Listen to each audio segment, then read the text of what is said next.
Bien chers enfants de Notre-Dame-des-Neiges, petits ou grands, nous sommes vraiment très heureuses de vous retrouver en ce premier samedi du mois de décembre. Nous allons découvrir une grande sainte, la première sainte française et la dernière sainte gauloise. Vous avez peut-être deviné, Sainte Geneviève.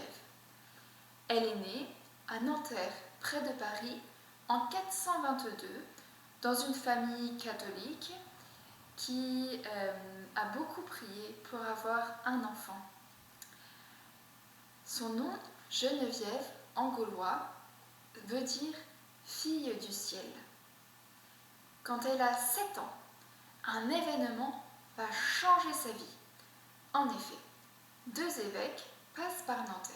Geneviève est avec la foule pour les accueillir, quand tout d'un coup, l'évêque Germain, qui deviendra Saint Germain, et Loup, Saint Loup, se tourne vers elle, s'arrête et, à travers la foule, fixe Geneviève et lui dit « Ma petite, comment t'appelles-tu » ?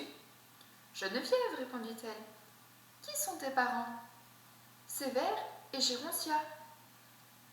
Il se tourne vers ses parents et il leur dit « C'est là votre fille. Comme vous êtes heureux d'avoir donné le jour à une telle enfant.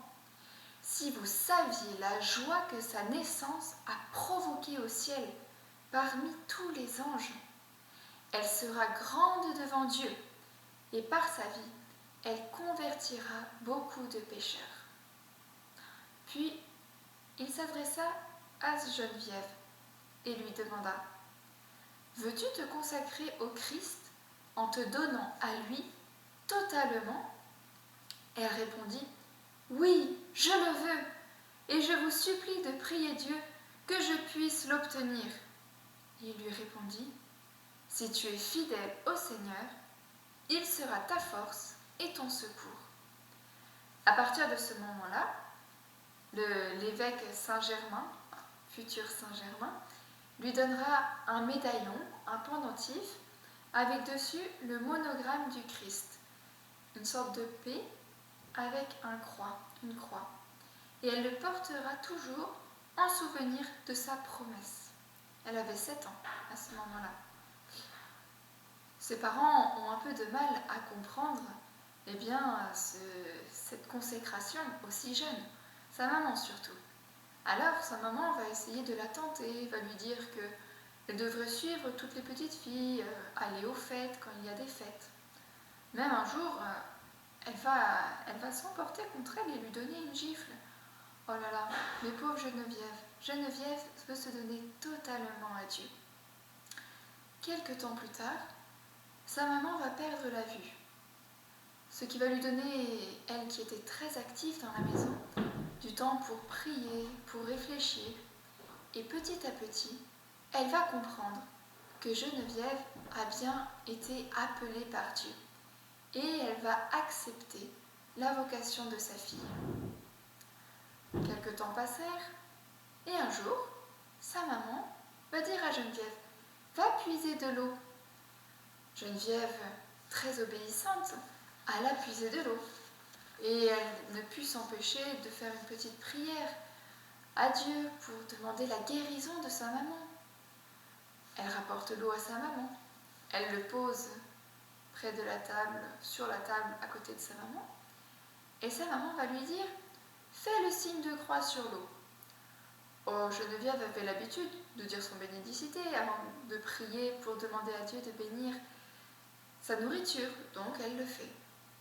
Puis, sa maman prend de l'eau, se frotte les yeux 1 fois, 2 fois, et petit à petit, elle retrouve la vue.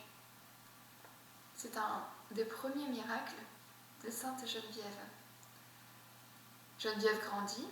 À 15 ans, elle est admise à la consécration publique officielle et rejoint le rang des vierges consacrées. L'évêque Saint-Marcel, futur Saint-Marcel, lui remettra un petit voile violet qui sera un signe de sa consécration. À l'époque, il n'y avait pas de monastère comme maintenant. Alors Geneviève reste chez elle avec ses parents, elle s'occupe d'eux, elle a le soin des pauvres, des visitant, priant beaucoup. Et à la mort de ses parents, sa marraine, qui habite Paris, anciennement Lutèce, l'invite à venir chez elle. Elle y va et là-bas, elle fait la même chose. Elle mène une grande vie de prière et de service aux plus pauvres. Les années passent et en 451, une terrible nouvelle arrive. Attila déferle sur toute la Gaule, et il se plaît à dire que là où son cheval est passé, l'herbe ne repoussera jamais. À Lutèce, ce sont des réfugiés qui arrivent tous les jours en racontant les horreurs qu'ils ont vécues, qu'ils ont vues, et eux, ils ont réussi à fuir. Alors, en parlant, tous les habitants de Lutèce sont terrifiés et se disent qu'il faut fuir. Mais Geneviève, après avoir prié, leur dit « Non, ne fuyez pas, faites pénitence et priez, Lutèce sera sauvée. » Alors, les femmes lui font confiance. Les femmes organisent une prière ininterrompue. Toujours quelqu'un se relaie pour prier. Alors que les hommes, eux, refusent de la croire et se préparent à fuir. Geneviève insiste. Ne fuyez pas Lutèce, parce que Lutèce sera épargnée. Ne l'abandonnez pas. Les lieux où vous pensez vous rendre en sécurité, eux, seront détruits par les barbares. Alors pour certains, c'est vraiment trop impossible de croire Geneviève. Et même pire, ils pensent la tuer, comme ça, tout le monde fuira la ville. Heureusement, à ce moment-là, un archidiacre nommé Sédulius arrive et il leur dit « Parisiens, n'allez pas mettre à mort celle qui fut bénie de Dieu dès sa naissance. » Les hommes furent impressionnés et ils obéissent à l'archidiacre et se mettent à prier. Lutèce, contre toute attente, fut épargnée. En effet, Attila, ayant trouvé très peu de résistance sur son passage, a filé vers la Loire en épargnant Paris. À ce moment-là, on rendit grâce à Dieu d'avoir donné Geneviève comme gardienne de la cité. Les années passèrent, et c'est 35 ans plus tard, c'est au tour de Clovis, encore barbare, d'assiéger la ville. Les Parisiens se tournent vers Geneviève, qui leur dit « Ce n'est pas le moment de capituler, il faut résister ».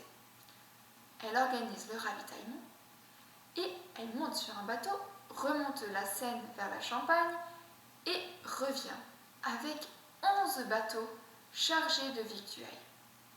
Dès qu'ils arrivent à Lutèce, elle est la première à organiser la distribution des vivres, toujours avec un grand souci de justice. Et aussi, des jeunes filles l'aident pour faire le pain qu'on distribuera aux plus pauvres. Mais parfois, ces jeunes filles sont surprises de voir que quasiment toute la fournée de pain a disparu. Mais elles comprennent bien vite quand, en partant dans la rue avec les pains, elles rencontrent beaucoup de personnes pauvres louant la bonté de Geneviève qui était passée avant elle pour distribuer aux plus pauvres le pain.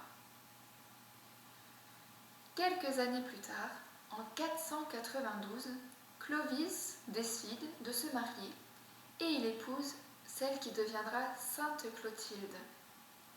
Elle est catholique et souvent elle parle de notre Seigneur à son mari, qui est bien barbare, mais les choses ne changent pas beaucoup pour lui. Mais nous arrivons en 496. Clovis est menacé par les Alamans. Les Alamans menacent d'envahir le pays. À Tolbiac, la bataille fait rage et les hommes de Clovis ont le dessous. Ça commence à être très dangereux pour lui. Il s'est tourné vers tous ses dieux, mais aucun n'a répondu. Alors, désespéré, il crie « Dieu de Clotilde, si tu m'accordes la victoire, je me ferai baptiser. » À ce moment-là, miracle, les Francs redoublent d'énergie et ils gagnent la bataille de Tolbiac. Clovis tiendra sa promesse Il va se faire catéchiser, il va apprendre tout ce qu'il faut pour devenir chrétien. Et le 25 décembre, pour Noël 496, avec 3000 de ses guerriers, il reçoit le baptême des mains de Saint Rémy à Reims. À ce moment-là, Geneviève n'a plus de raison de fermer les portes de Paris. En effet, le roi est devenu catholique. Elle lui ouvre toutes grandes les portes à ce jeune roi, qui en fera sa capitale de son nouveau royaume. Et c'est peut-être, vous avez déjà peut-être entendu que la France était la fille aînée de l'Église. Eh bien, c'est grâce à ce baptême, le premier baptême de Clovis, qui a rendu la France fille aînée de fille aînée de l'Église, pardon. Clovis et Sainte Clotilde vont s'installer à Paris, et souvent, ils viendront demander des conseils à Geneviève. En effet, ils ont bien reconnu son importance dans l'histoire de Paris et même dans l'histoire de France. Avec les années, une grande amitié va se construire entre Clotilde et Geneviève. La jeune reine aime beaucoup Sainte Geneviève pour les conseils qu'elle peut lui donner. En effet, elle a 3 fils, une fille, l'éducation n'est pas facile, et puis Clovis, même s'il a été baptisé, reste un peu barbare quand même. Il faut l'affiner. Mais Clovis, lui aussi, développe une grande amitié avec Geneviève. Souvent, ce rude guerrier ne sait pas refuser à Geneviève la libération des prisonniers ou la grâce de quelques criminels. Ils se respectent et une amitié profonde se lie entre eux. Mais Geneviève vieillit. À 89 ans, elle ne peut plus se lever. À ce moment-là, elle sait sa fin proche et tout Paris accourt pour demander un dernier conseil, une dernière lumière, une bénédiction. Elle, jusqu'au bout, va se donner à chacun. Le 3 janvier 512, Geneviève rend son âme à Dieu. Tout Paris est là pour son enterrement.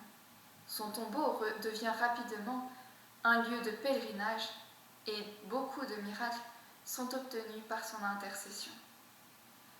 Par toute sa vie, Sainte Geneviève a toujours mis sa confiance en Dieu et elle n'a pas eu peur de résister aux barbares par la prière et par l'action.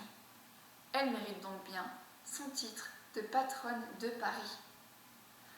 Voilà pour un petit aperçu de la vie de Sainte Geneviève. Et elle va bien pouvoir nous aider pour son défi du mois. En effet, le défi de ce mois-ci, attention, on écoute bien, dire son bénédicité avant le repas. Vous vous souvenez, Sainte Geneviève avait l'habitude, elle n'a pas eu peur de demander à Dieu de bénir l'eau. Donc nous, eh bien, disons notre bénédicité avant le repas, pour gravir la montagne de la sainteté.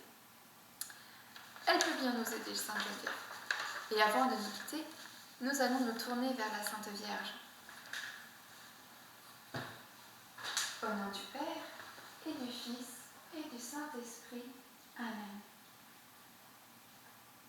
Marie, notre Mère, vous êtes la patronne principale de la France. Nous nous confions en vous. Je vous salue, Marie, pleine de grâce. Le Seigneur est avec vous. Vous êtes bénie entre toutes les femmes. Et Jésus, le fruit de vos entrailles, est béni. Sainte Marie, Mère de Dieu, priez pour nous pauvres pécheurs, maintenant et à l'heure de notre mort. Amen. Notre-Dame de l'Assomption, priez pour nous. Sainte Geneviève, priez pour nous. Sainte Jeanne d'Arc, priez pour nous. Cœur sacré de Jésus, j'ai confiance en vous. Au nom du Père, et du Fils, et du Saint-Esprit. Amen. Et voilà les enfants, merci de nous avoir suivis. Et puis, on se donne rendez-vous samedi prochain pour la prochaine vidéo des enfants de Notre-Dame-des-Neiges.